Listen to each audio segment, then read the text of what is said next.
Princess Valera stood alone in the grand ceremonial hall, her heart sinking with each passing second. The crystalline walls reflected her image 1,000 times over, showing her the same scene from every angle. Another rejection, another failure, another public humiliation. This was the 5th time in 5 months, and somehow each rejection cut deeper than the last.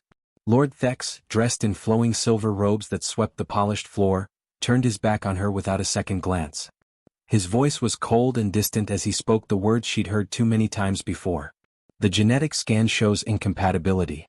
The princess carries a mutation that makes bonding impossible. I cannot risk my family's future on defective blood. That word hung in the air like a curse. Defective. It echoed through the massive hall, bouncing off the crystal walls and stabbing into her chest. The assembled nobles whispered behind their jeweled fans, their eyes filled with pity and barely concealed relief that they weren't the ones standing in her place. Emperor Draxus, her father, sat on his elevated throne with a face carved from stone. His 4 eyes, usually warm when they looked at her as a child, now held nothing but disappointment and shame. Another failure, Valera. You bring dishonor to our house with every passing day. A princess who cannot secure alliances through marriage is useless to this empire. Valera wanted to scream. She wanted to tell him that she hadn't chosen this mutation, hadn't asked to be born different. But the words died in her throat. In Kryn culture, royal marriages had nothing to do with love or personal choice. They were business transactions, political strategies written in genetic code. Every noble family in the empire had lined up their sons for compatibility testing, and every single test had come back with the same devastating result: incompatible. Her genetic mutation was rare, occurring in less than 1% of Kryn births. In a commoner, it might have been overlooked or even celebrated as uniqueness. But in a princess it was a catastrophe.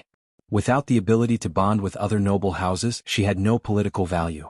Without political value, she was nothing more than a beautiful decoration gathering dust in the palace. "Father, please," she managed to whisper, though her voice cracked with emotion.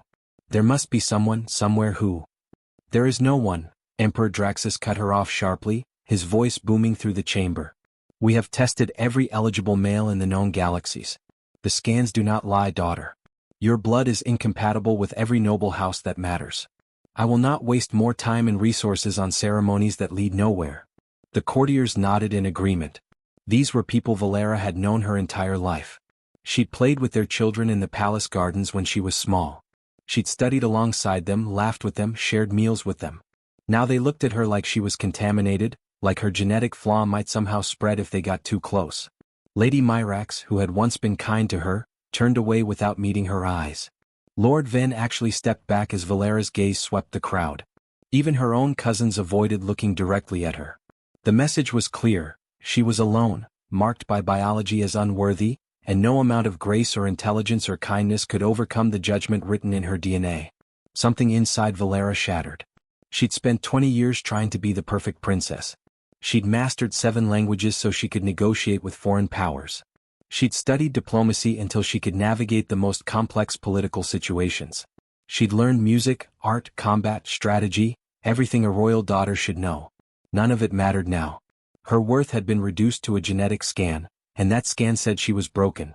Without asking permission, without following proper protocol, Valera lifted the hem of her elaborate ceremonial robes and ran. She heard gasps from the assembled nobles, heard her father's angry shout behind her, but she didn't stop. Her feet carried her through the familiar palace corridors, past shocked servants and confused guards who didn't know whether to stop a fleeing princess or let her go. She burst into the royal hangar, her vision blurred with tears. Her personal shuttle sat waiting, sleek and silver in the artificial light. The maintenance crew called out to her, but she ignored them. She climbed into the pilot's seat with trembling hands and fired up the engines. The control panel lit up with warnings: no flight plan filed, no security clearance, no destination logged, but Valera didn't care anymore. The guards at the hangar entrance moved to block her path, but they hesitated. She was still a princess even if everyone thought her worthless. That moment of hesitation was all she needed. The shuttle lifted off with a roar, and Valera pointed it toward the sky, toward the stars, toward anywhere that wasn't here. For 3 hours she flew blindly through space, letting the tears come freely now that no one could see her cry. The vast emptiness around her felt appropriate somehow.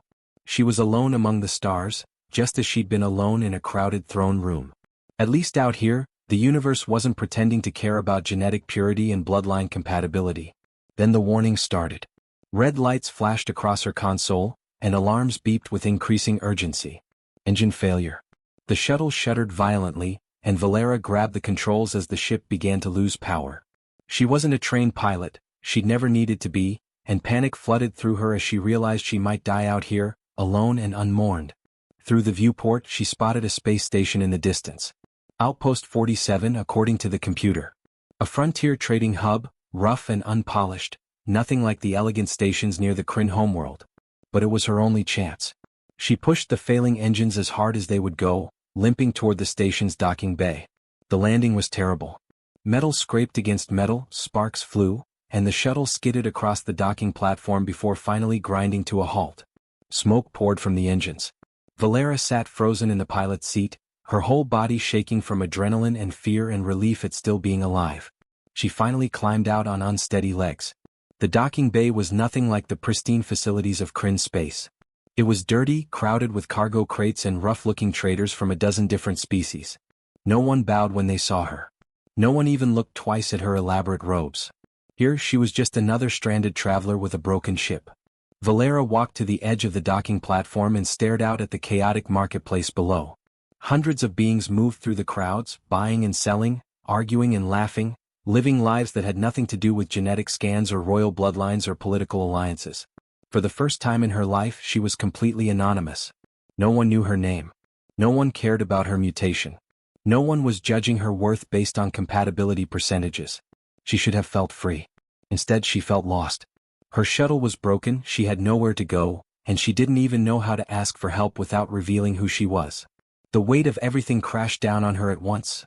All the rejections, all the shame, all the years of trying to be perfect for people who would never accept her. Valera sank down beside her smoking shuttle, pulled her knees to her. "Hey, you doing okay over there?" Valera looked up quickly, wiping the tears from her face with the back of her hand. A human male stood a few feet away, holding a beat-up toolbox in one hand and a greasy rag in the other.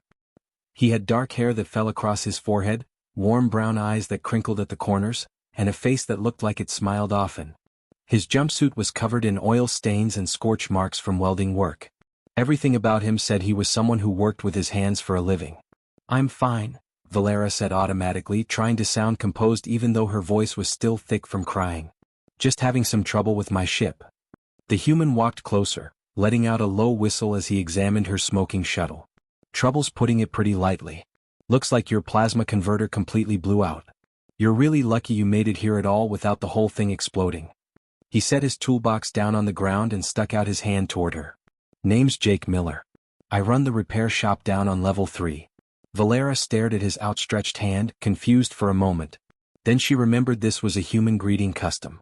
She placed her hand in his and he gave it a gentle shake. His palm was rough with calluses, warm and solid. It was such a simple gesture, but something about it made her feel a little less alone. "I'm Vel," she said, using just part of her name. The last thing she needed was someone recognizing her as Kryn royalty. "Nice to meet you, Vel." Jake pulled a dented metal thermos from his belt and unscrewed the cap. Steam rose from inside. "You look like you could use something warm."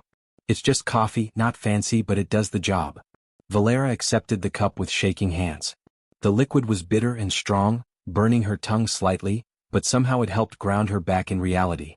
This stranger, this human she'd never met before, was offering her kindness without asking for anything in return. Back home, every gesture came with expectations, with calculations about what someone might gain. This felt completely different. "Thank you," she said quietly, and meant it. Jake just nodded like it was the most natural thing in the world. He turned his attention to the shuttle, popping open access panels and peering inside at the damaged components. He muttered to himself as he worked, occasionally shaking his head or making thoughtful humming sounds. "Yeah, your plasma converter's definitely toast. You've also got a cracked fuel line here, and these stabilizers are completely fried. Where were you trying to get to?" "Nowhere in particular," Valera admitted, watching him work. "Just away from where I was." Jake glanced at her over his shoulder, and something in his expression told her he understood more than she'd said. But he didn't push for details or ask nosy questions. Instead, he rolled up his sleeves and started pulling tools from his kit. "Running away, huh? Yeah, I get that. I did the same thing about 3 years ago." He smiled as he loosened a stubborn bolt. Left Earth and came all the way out here to the frontier. Got tired of the corporate world back home, tired of people caring more about quarterly profits than treating each other decently. Out here things are simpler, you know? You fix what's broken, you help people who need help, and you don't spend all your time worrying about impressing the right people. Valera found herself relaxing as she listened to him talk. His voice was easy and comfortable, like talking to an old friend. He told her stories about Earth while he worked, about vast oceans that covered most of the planet, about mountains that touched the clouds, about cities with millions of people packed together and small towns where everyone knew everyone else. He described a world where humans had learned to survive and thrive despite being physically weaker and less technologically advanced than most other species in the galaxy. "We're not the strongest race out there," Jake said, wrestling with a particularly stubborn component. "Not the smartest either, if we're being honest. We're definitely not the fastest or the most advanced. But humans are stubborn as hell, and we don't give up on things that matter to us. That's got to count for something, right? You actually enjoy this?" Valera asked, gesturing at the greasy engine parts spread around him. "Fixing broken machines?" Jake paused and looked at her with genuine surprise in his eyes. "Of course I do. There's something really satisfying about taking something that's broken and making it work again. Plus, every ship tells a story, you know? Every dent, every scratch, every repair job, it all tells you where it's been and what it's survived." Valera had never heard anyone talk like this before. In Kryn society, work was strictly divided by social class. Mechanics and laborers were looked down upon by the nobility. No one from her world would ever speak about manual labor with pride or passion. But Jake clearly loved what he did, and he wasn't ashamed of his grease-stained hands or his modest profession. "So what's your story, Vel?" Jake asked, his voice gentle and non-judgmental. "What are you running from?" Something about the way he asked made Valera want to tell him the truth. Maybe it was because he was a stranger who would never meet her family. Maybe it was because he'd shown her kindness when she desperately needed it. Or maybe it was just that she was tired of carrying the weight alone. She started talking. She told him about the bonding ceremonies, about being rejected over and over because of her genetics, about being called defective in front of the entire court. She didn't mention she was a princess yet, but she poured out all the pain and humiliation she'd been holding inside for months. Jake listened without interrupting once. He kept working on the shuttle, but she could tell he was really hearing every word she said. When she finally finished, her voice hoarse from talking, he set down his tools and looked directly at her. "You know what I think? I think those people are complete idiots." Valera blinked in surprise. "What?" "Anyone who judges someone purely on genetics is missing the whole point of what makes a person valuable. You're sitting here stranded on a rough station in the middle of nowhere, and you're not demanding special treatment or throwing a tantrum. You're just trying to figure things out. That takes real courage." He picked up his wrench again. "Besides, some of the best things in the universe are the ones that don't fit into neat little categories." Something warm bloomed in Valera's chest, a feeling she couldn't quite name. For the first time in months, maybe years, she smiled genuinely. Not the practiced royal smile she'd been taught, but a real one that came from somewhere deep inside. Jake worked for 3 more hours, occasionally asking Valera to hand him tools or hold components steady while he made adjustments. She found herself enjoying the simple teamwork, the easy back-and-forth conversation. He told her about learning mechanics from his grandfather as a kid, about the first engine he'd ever successfully repaired, about the day he'd decided to leave Earth behind and seek adventure among the stars. The station's artificial lighting began to dim toward evening cycle when Jake finally closed the last access panel. He wiped his hands on his rag and stepped back to examine his work. "That should do it. Your ship will fly again. How much do I owe you?" Valera asked, suddenly realizing she had no idea how much Kryn currency was worth out here. Jake waved his hand dismissively. "Don't worry about it. Consider it a welcome gift to Outpost 47. "I can't accept that. Your time, your expertise, the parts you used." "Look," Jake said, his expression turning serious. "Sometimes people just need help. No payment required, no debts owed, no strings attached. That's just how things should work." Valera stared at him, feeling her entire understanding of how the universe worked shift slightly. This human mechanic with his stained jumpsuit and calloused hands had more genuine honor than every noble she'd ever met in the Kryn court combined. Before she could find the words to respond, a harsh voice called out from across the docking bay. Well, well, well. What do we have here?" Valera's blood turned to ice in her veins. 3 figures emerged from the shadows between cargo containers. The leader was a Vorlax bounty hunter, his multiple eyes gleaming with recognition and greed. 2 armed mercenaries flanked him, their weapons already drawn. Princess Valera of Kryn, the Vorlax said, his mandibles clicking together in what passed for a smile in his species. Your father has posted quite a substantial reward for your safe return. Dead or alive, though alive pays considerably better. Jake stepped between Valera and the bounty hunters without hesitation. He still held his wrench in one hand. The lady's not interested in going anywhere with you. The Vorlax laughed, a sound like grinding metal. Human, you have absolutely no idea what you're interfering with. Step aside now or you become collateral damage. Jake's jaw set stubbornly. I said she's not interested. Valera's heart hammered in her chest. This foolish, brave human was about to get himself killed defending someone he just met. Jake, don't. Get in your ship, Vel, Jake said quietly, never taking his eyes off the approaching bounty hunters. I fixed the engine. You can fly out of here right now. I'm not leaving you to face them alone. Then I guess we both better start thinking fast. The bounty hunters raised their weapons, and Jake Miller stood his ground with nothing but a wrench and stubborn human determination. The tension in the docking bay was thick enough to cut with a knife. Jake stood firm between Valera and the 3 armed criminals, his wrench raised like it could somehow stop a plasma bolt. The Vorlax bounty hunter's weapon hummed with deadly energy, and Valera knew that one shot could end Jake's life in an instant. Last chance, human, the Vorlax hissed, his voice dripping with impatience. Move aside or die. Your choice. Jake's knuckles turned white around the wrench handle. Not happening. The bounty hunter's finger moved toward the trigger, and Valera screamed, no. She threw herself forward, but before anyone could fire, a deafening alarm blared through the entire docking bay. Red emergency lights flooded the area, spinning and flashing from every direction. Within seconds, a full station security team appeared from multiple entrances, their weapons drawn and pointed at the bounty hunters. Drop your weapons immediately, the security chief barked, his voice amplified through a helmet speaker. Outpost 47 has zero tolerance for violence in public zones. You fire a single shot here and you'll be locked up before you can blink. Station law is absolute. The Vorlax snarled in frustration, but he lowered his weapon slowly. Even bounty hunters couldn't afford to get permanently banned from frontier outposts. These stations were crucial for refueling, resupplying, and finding work. Getting blacklisted meant losing access to half the galaxy's underworld network.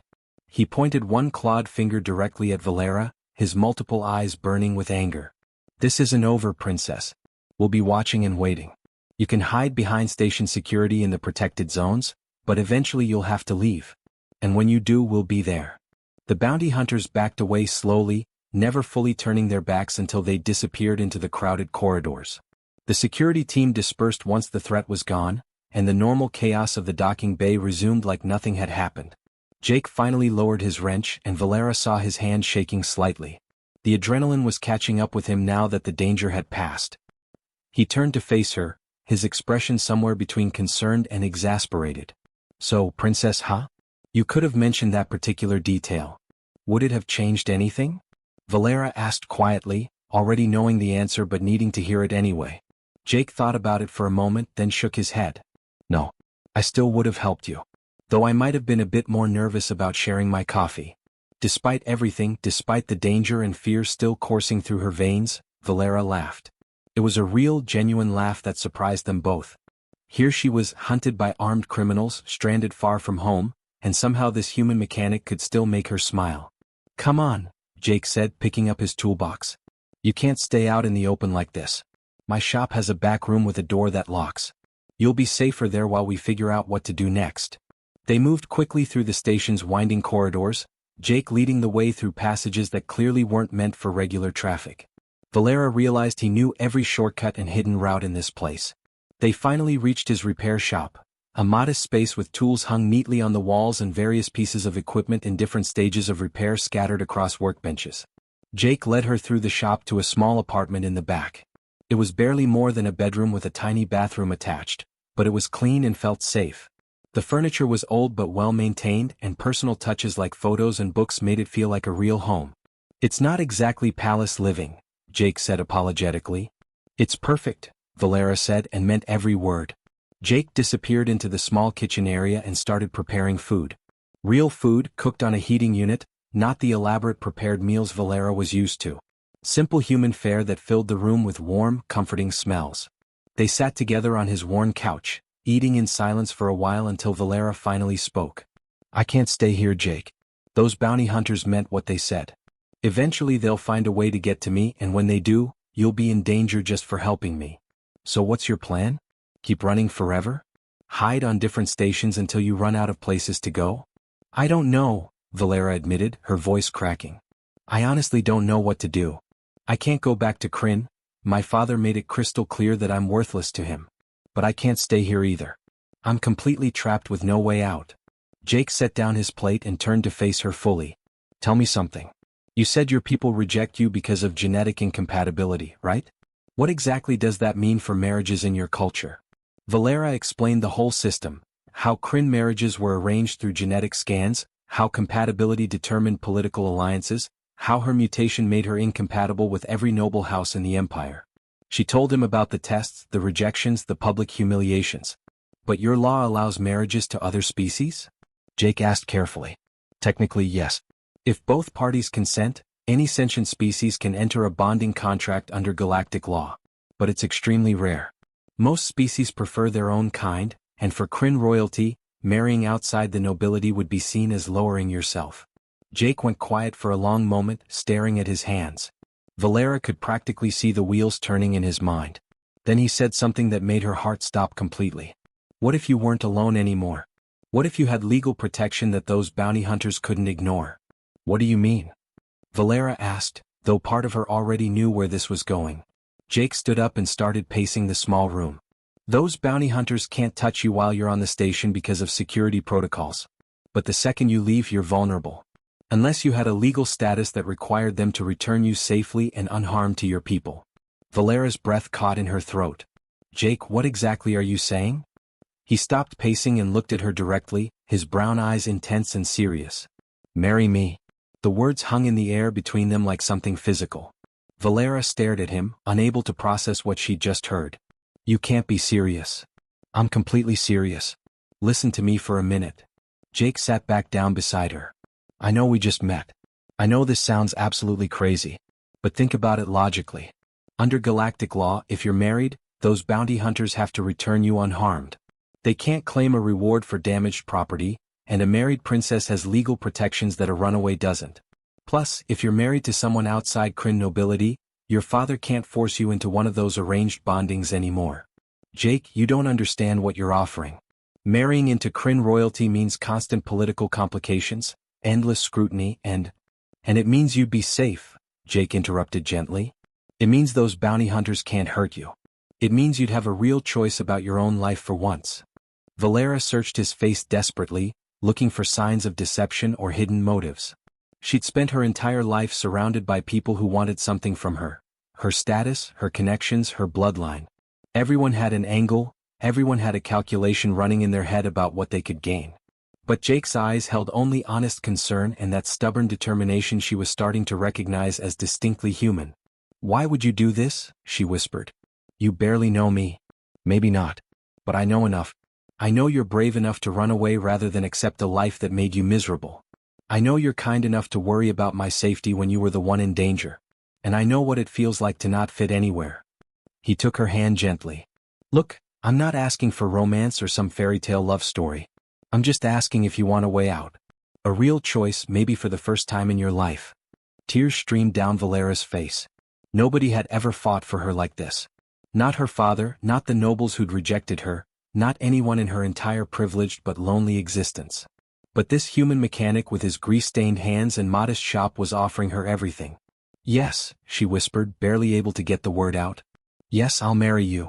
Jake squeezed her hand and smiled, that warm, genuine smile that had made her feel safe from the first moment they met. Okay then. Let's do this before I lose my nerve.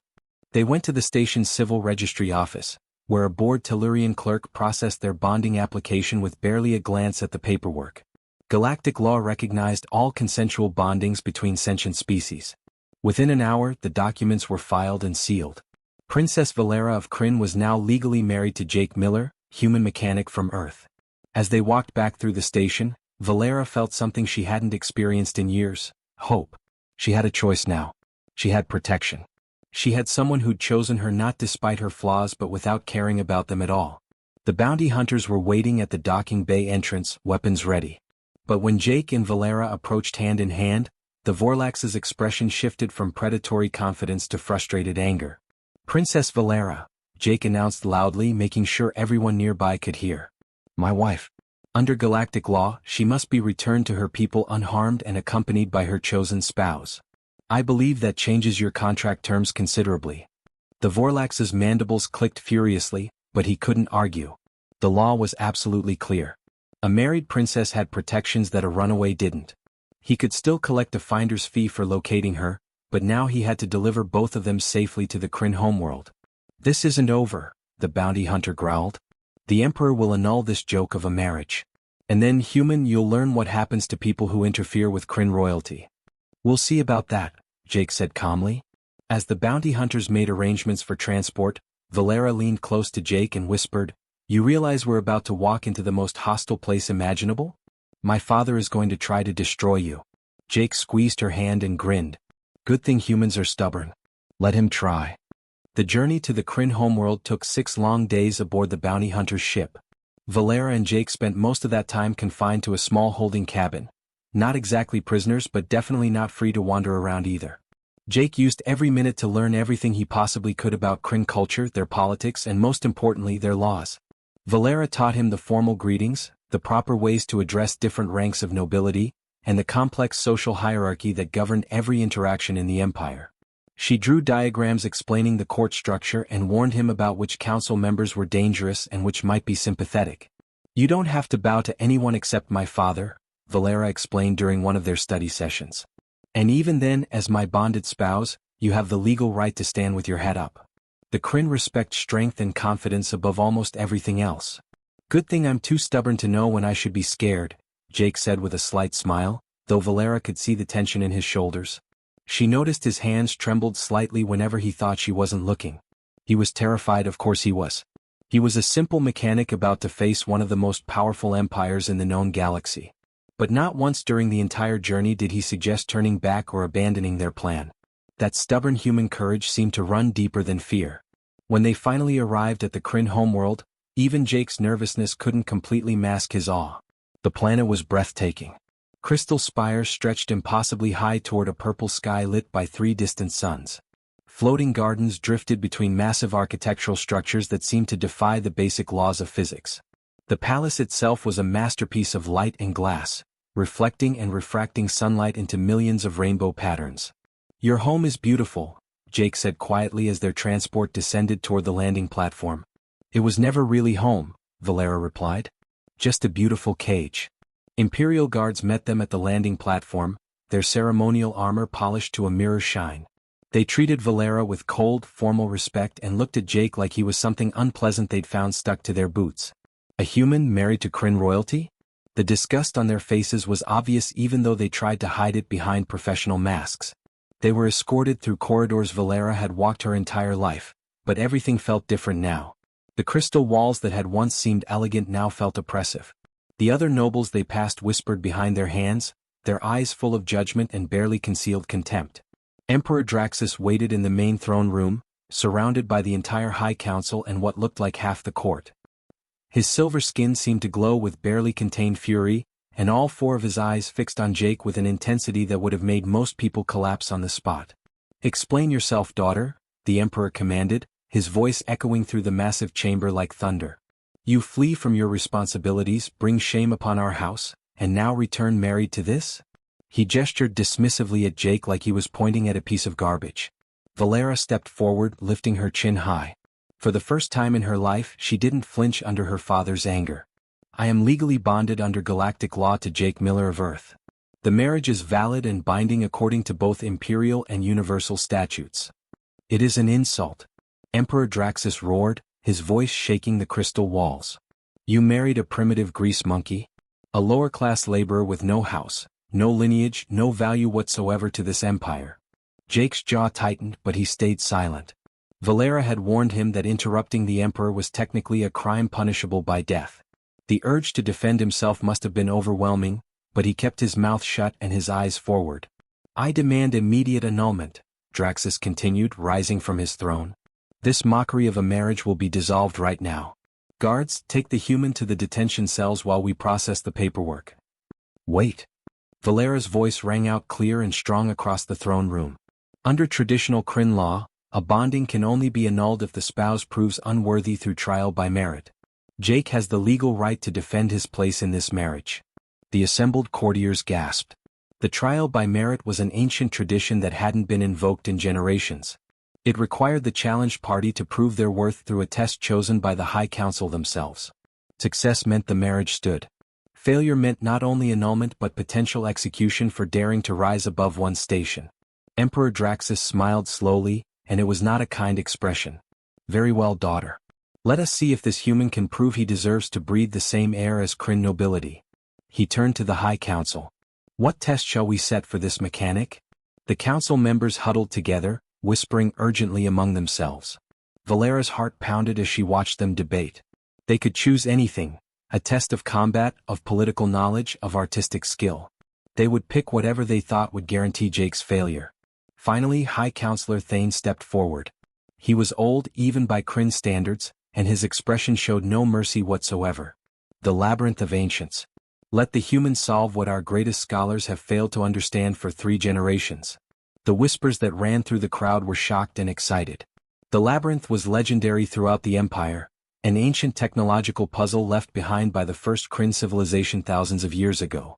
It sat in the heart of the palace, a complex mechanism that nobody had been able to fully understand or operate in over a century. Brilliant engineers had spent their entire careers studying it without success. Renowned scientists had gone mad trying to decode its secrets. You can't, Valera whispered urgently to Jake. It's impossible. Literally hundreds of the smartest people in our empire have tried and failed. Jake looked at her and smiled, that same confident expression he'd worn when he first examined her broken shuttle back on Outpost 47. Vel, I've been fixing impossible things my whole life. Let me take a look at this puzzle of yours. They were led deep into the palace, down corridors that few people ever walked. The chamber that housed the labyrinth was circular and enormous, with a domed ceiling that rose hundreds of feet overhead. In the center of the room sat the puzzle itself, a massive spherical structure at least 10 feet across, covered entirely in interlocking panels, glowing symbols and mechanical components that moved in patterns that seemed completely random. Ancient Kryn script covered every visible surface, symbols that even modern scholars struggled to translate.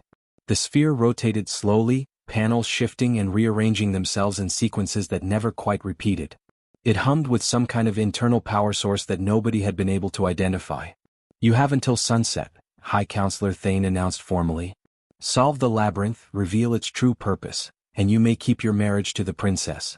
Fail, and you will be executed for the crime of defiling royalty through fraudulent bonding. The courtiers filed into the observation gallery that ringed the upper level of the chamber. They settled into comfortable seats like people getting ready to watch an entertaining show. Emperor Draxus took a prominent position where he could see everything clearly, his expression smug and satisfied. To him this was already over. The human would fail and everything would return to normal. Valera stood as close as the guards would allow, her hands clenched into fists so tight her nails cut into her palms. She silently prayed to every deity she'd ever heard of, begging for some kind of miracle. Jake approached the labyrinth slowly, walking a complete circle around it. He didn't try to read the ancient script or study the glowing symbols.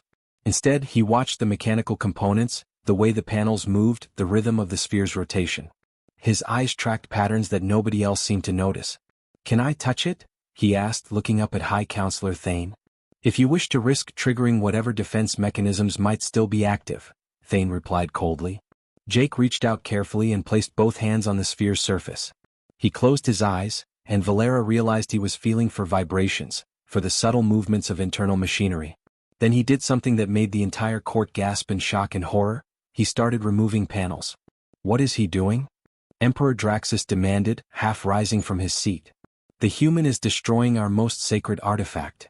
No, Jake said calmly, setting a panel aside to reveal intricate mechanisms beneath. I'm fixing it. He worked methodically, his hands moving with the practiced confidence of someone who'd spent his entire life taking things apart and putting them back together. This isn't a puzzle, he muttered, more to himself than anyone else. It's a machine.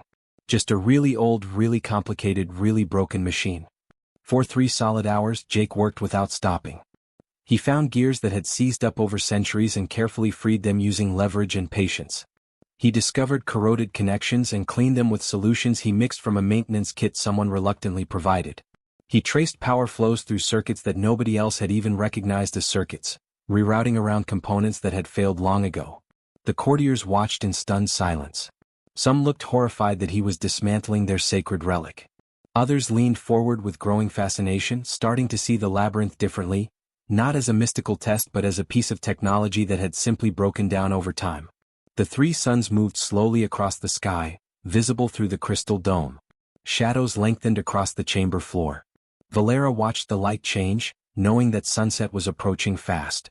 Jake worked faster, sweat beading on his forehead, his fingers moving with desperate precision. As the first sun touched the horizon, Jake made one final adjustment deep inside the sphere's core. There was a deep, resonant hum that seemed to come from everywhere at once. The labyrinth suddenly came fully to life. Panels that had moved randomly began aligning in perfect synchronization. Symbols glowed brighter, forming patterns that actually made sense. The entire sphere rotated smoothly on an axis that hadn't functioned in 1,000 years. Then, from the very center of the labyrinth, a holographic projection burst into existence.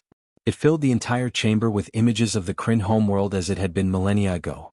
Detailed schematics appeared showing ancient cities, agricultural systems, environmental controls, and technologies that had been lost to history. It was a comprehensive database of knowledge, a library of everything the ancient Kryn had wanted to preserve for future generations. "It's not a test," Jake said quietly, his voice carrying in the shocked silence. "It never was. Your ancestors built this as a teaching tool, a way to pass their knowledge down through the ages.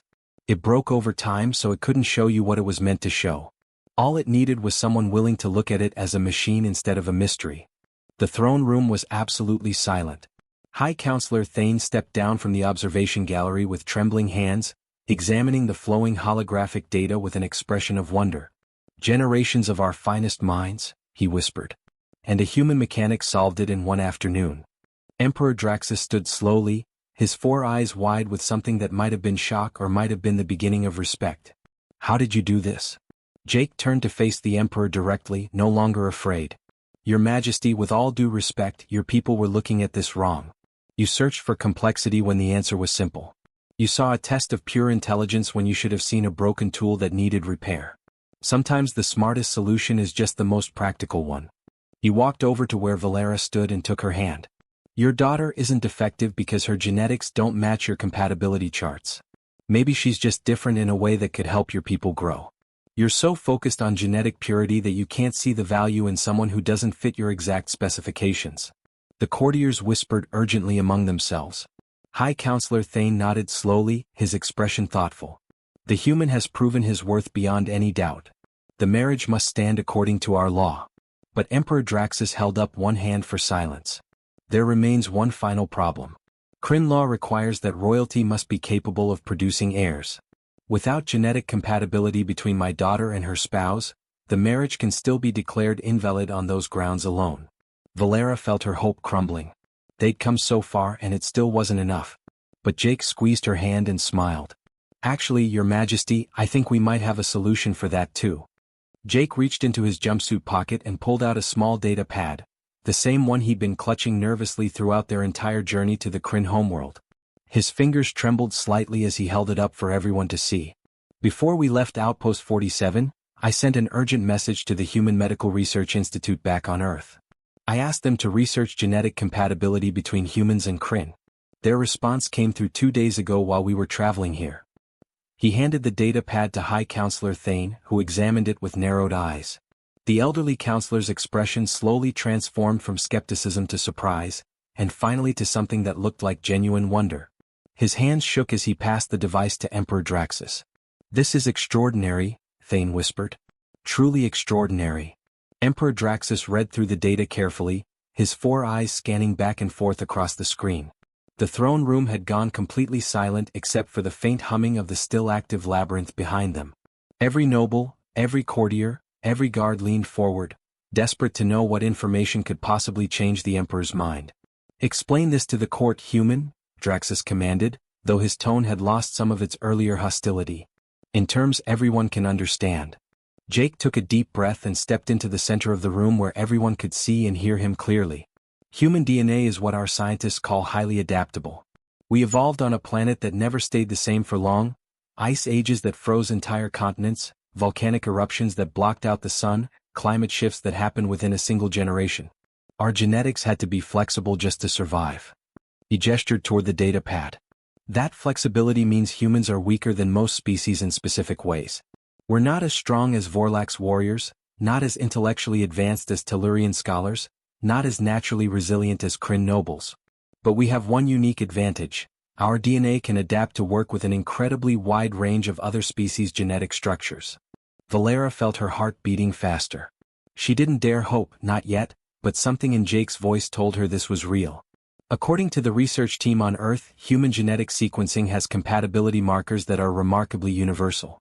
It's not automatic and it's not guaranteed, but with proper medical intervention and genetic therapy, compatibility between Valera and me isn't just theoretically possible, it's actually probable. Her mutation isn't incompatible with everyone. It's just incompatible with rigid Kryn genetics.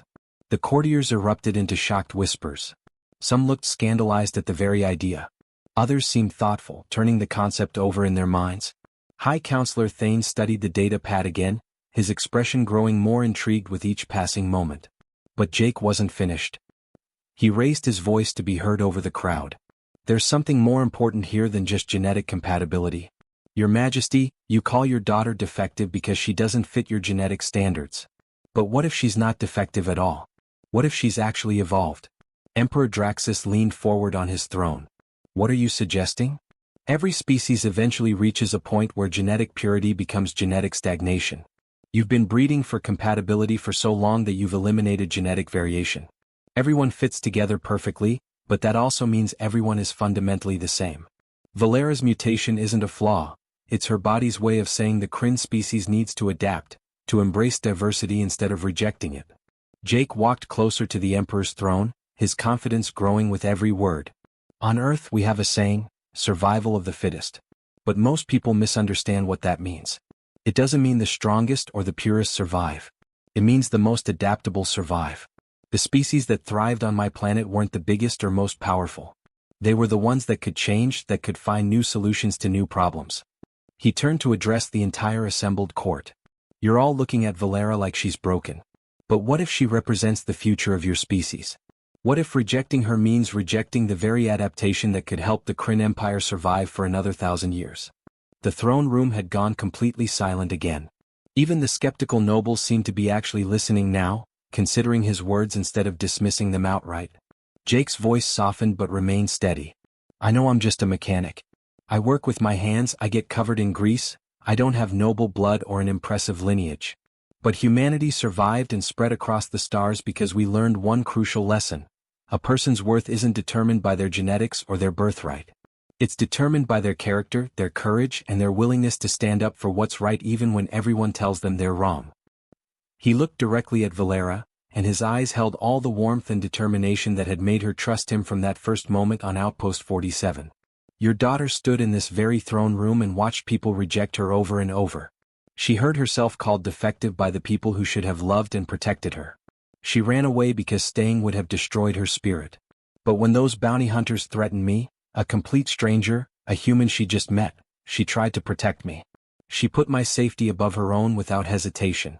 Jake turned back to face Emperor Draxus. That's not defective, Your Majesty. That's extraordinary. You have a daughter who represents compassion, sacrifice, and genuine courage. And you almost lost her forever because you were too focused on genetic scans to see the person standing right in front of you. The Emperor stared at Jake for a long moment. Something complicated passed across his features. Anger, confusion, and perhaps the beginning of shame. He stood slowly and descended from his throne platform, walking directly toward Valera. She flinched instinctively, still expecting his anger and disappointment. Valera, he said quietly, using her actual name for the first time in years. The sound of it made her eyes fill with tears. Did you truly believe I thought you worthless? You said it yourself, Father, Valera whispered, her voice breaking. You said a princess who cannot forge alliances is useless to the Empire. Draxus closed his eyes, and for the first time Valera could remember, he looked old and tired instead of powerful and commanding. I said many cruel things in my frustration and disappointment. But I never stopped being your father. When you fled, I sent those bounty hunters not to punish you but to bring you safely home. I was terrified you would be hurt out there in the frontier with no protection. You called me defective, Valera said, tears streaming freely now. No. Others called you defective while I stood by and allowed it. That was my failure, not yours. He turned to look at Jake with an expression that might have been gratitude or respect. This human is right. I was reading genetic scans when I should have been seeing my daughter. I was measuring political value when I should have been recognizing your courage and kindness. Emperor Draxus addressed the High Council formally. I hereby give my full recognition to the bonding between Princess Valera and Jake Miller of Earth. Furthermore, I commission our medical institute to work with human researchers to explore the genetic compatibility outlined in this data. If heirs are possible, the Empire will welcome them with joy. If not, we will find other solutions for succession that don't require my daughter to sacrifice her happiness. High Counselor Thane stepped forward, his aged face thoughtful. Your Majesty, this sets a significant precedent. If royalty can bond outside traditional genetic parameters, then perhaps it's time we evolved, Draxus interrupted firmly. The labyrinth of ancients just taught us that our ancestors valued knowledge and adaptation above rigid tradition. We honor their memory poorly by clinging to systems that no longer serve us. He looked at Jake with genuine respect. This human mechanic has demonstrated more wisdom in a single afternoon than our entire court has shown in years. Jake bowed slightly, not deeply enough to show subservience but respectfully. Thank you, Your Majesty. But I can't take all the credit here. Your daughter had the courage to choose her own path when everyone told her she was wrong. I just happened to be stubborn enough to walk beside her. Emperor Draxus actually smiled, a small, genuine expression that transformed his entire face. Stubbornness is clearly a valuable trait. Perhaps that's another thing humans can teach us. He turned to Valera and opened his arms. Will you forgive your father for his blindness, daughter? Valera didn't hesitate. She ran forward and embraced him, feeling his arms wrap around her for the first time since she was a small child. The tears came harder now, but they were different tears. Release instead of pain, hope instead of despair. The assembled courtiers applauded, and even the skeptical High Council members nodded their approval. The mood in the throne room had shifted completely from hostile judgment to something that felt almost like celebration. Jake stood awkwardly to the side, looking completely out of place in his grease-stained jumpsuit among all the elegant robes and crystalline architecture. Several nobles were already whispering about getting him proper clothing, about teaching him court manners, about integrating him into Kryn high society. Valera broke away from her father and took Jake's hand, pulling him close. So, husband, what happens now? Jake grinned, that warm familiar smile that still made her feel safe. Well, I've still got a repair shop back on Outpost 47. The rent's paid up for another 6 months, and I've got 3 assistants who are probably panicking because I've been gone so long. I figured we could go back there, fix some ships, live a life that's maybe a bit quieter than all this. He gestured at the palace surrounding them. A mechanic's life? Valera asked, smiling through her tears. Is that really what you want? Honest work, simple living, and nobody judging you based on genetic compatibility scans? Sounds pretty perfect to me. Valera laughed, the freest, most genuine sound she'd made in years. It sounds absolutely perfect. Emperor Draxus cleared his throat gently. Actually, I have a proposal before you disappear back to the frontier. The Empire could benefit greatly from someone with your unique perspective, Jake Miller. Someone who can look at our ancient problems with fresh eyes and find practical solutions. I would like to offer you a position as special consultant to the Imperial Technology Council. Jake looked genuinely surprised. Your Majesty, I appreciate the offer, but I'm really just a mechanic. I don't know anything about running empires or advising councils. Precisely, Draxus said. Which is exactly why we need you. Our advisors have been telling us what we want to hear for too long. We need someone who will look at our broken systems and simply fix them. Will you at least consider it? You could divide your time, part of the year here helping us modernize, part of the year at your shop maintaining your independence. Valera could reconnect with her people while keeping the freedom she's found. Jake looked at Valera, silently asking her opinion. She squeezed his hand. It's completely your choice. Whatever you decide, I'll support you. Can I still actually fix things with my own hands? Work on real equipment instead of just sitting in meetings all day. I suspect we have countless broken systems that desperately need your attention, Draxus said with dry humor. Though perhaps start with mechanical equipment before attempting to repair our entire political structure. Jake laughed. All right then, Your Majesty. I accept your offer.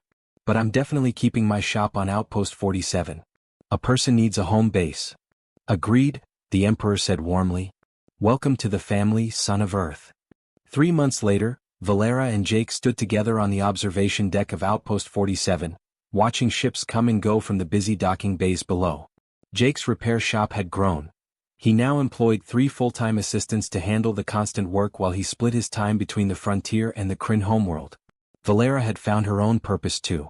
She'd established an outreach program to help other genetically incompatible Kryn find alternative bonding options and support. It turned out she wasn't alone. There were dozens of others who'd been quietly suffering, and her marriage to Jake had given them permission to seek their own happiness outside traditional expectations. You know what's funny? Jake said, wrapping his arm around her shoulders as they watched the stars. I came out to the frontier specifically to escape complications and live a simple life. And somehow I ended up married to a princess, consulting for an entire empire, and completely changing everything I thought I wanted. Valera leaned into him comfortably. Having any regrets? Not even one. He kissed the top of her head gently. Though I still can't quite believe I proposed to you after knowing you for less than a single day. Stubborn human intuition? Something like that. He smiled. Or maybe I just recognized something that needed fixing, and I've never been any good at walking away from a challenge. I was never broken, Valera said softly, but there was no hurt in her voice, just gentle correction. No, Jake agreed firmly. You were never broken. You were just waiting for someone who could see past the genetic scans and compatibility charts. Someone who understood that being different isn't the same thing as being defective. They stood in comfortable silence, watching ships arrive and depart, carrying people and cargo and stories across the vast galaxy. Somewhere on the Kryn homeworld, Emperor Draxus was implementing sweeping reforms to the bonding system. Somewhere on Earth, medical researchers were publishing groundbreaking papers about cross-species genetic compatibility. And somewhere in the endless expanse of space, other people who didn't quite fit were finding the courage